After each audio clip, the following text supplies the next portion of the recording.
Welcome to Untold Lores. The last supply run. Let me tell you something about the Aramore light before I tell you what happened inside it.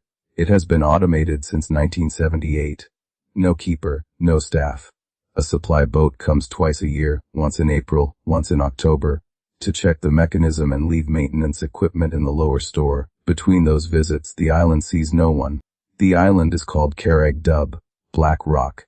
Half a kilometer of granite and seagrass jutting out of the Atlantic 12 kilometers off the Donegal coast. At low tide you can walk its full perimeter in 11 minutes.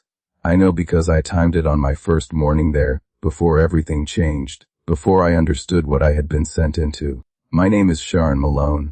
I was 32 years old. I made documentary films, small ones, the kind that get 40,000 views on a good week and win awards at festivals nobody has heard of.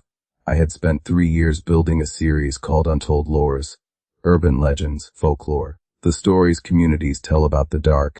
I had filmed in an abandoned psychiatric hospital in Galway. I had spent a week in a village in Clare where 3 families refused to speak after sundown. I had never been frightened, not really. Not the kind of frightened that lives in your body long after the camera is off. I want to be honest with you about that, because what I felt on Carreg Dub was something entirely different.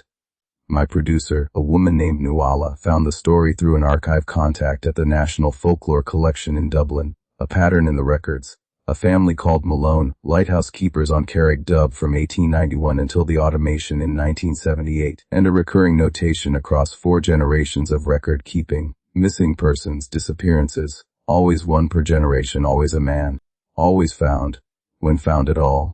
In the lantern room at the top of the lighthouse, seated against the wall, eyes open, no apparent cause of death, and always, a single phrase written on the wall beside them in what the reports listed only as dark substance. The same phrase every time, in Irish, Tise ag teacha pale, he is coming home. I thought it was remarkable. I thought it was the best story I had ever found. I thought the fact that my surname was also Malone was a coincidence so good it would anchor the whole film. The documentarian who shares a name with the vanished keepers, returning to the place they disappeared. Narrative gold. I arrived on the supply boat on a Tuesday in late October. The boatman, a heavy-set man named Peter who had been doing the run for 19 years, handed me my equipment cases without making eye contact. I had spoken to him by phone before the trip and he had been warm enough, even eager to discuss the island's history. On the dock he was different, quiet. He handed me a folded piece of paper as I stepped off the gangway. I asked him what it was. He said it was his number, and to call when I wanted collecting. I said I was booked for 10 days and he nodded but said nothing else. As the boat pulled away I unfolded the paper. Below his number, in small careful handwriting he had written one additional line. Don't go above the 3rd floor after dark. I stood on the dock for a long moment holding that note. The wind was coming off the water cold and flat and smelling of something deep. I looked up at the lighthouse. White tower, 40 meters tall, standing at the island's highest point. And I told myself it was local superstition. I told myself it was atmosphere, and atmosphere was exactly what I needed. I set up my base in the keeper's cottage attached to the tower's base.